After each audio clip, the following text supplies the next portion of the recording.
Mohsen Mahdawi grew up in the occupied West Bank in a refugee camp. He came to the Upper Valley more than a decade ago. He lives in White River Junction and also has this property in West Fairleigh that he bought a few years back. He built a cabin there. He's a legal resident of the United States. And around here in the Upper Valley, Mahdawi has a lot of friends in the area of all sorts of backgrounds and faiths. And he's also a student at Columbia University. He's on the board of the Buddhist Association there. And he started the Palestinian Student Union a few years back with Mahmoud Khalil, another student who was taken into custody recently.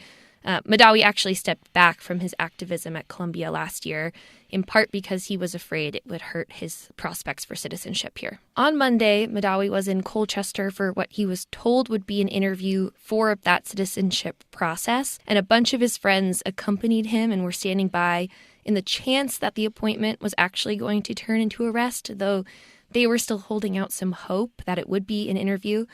Ultimately, it did become an arrest.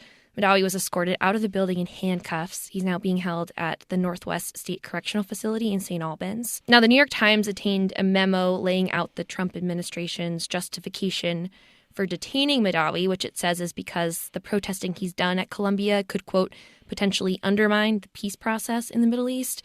They accused protesters like Mahdawi of stoking anti-Semitism in this country.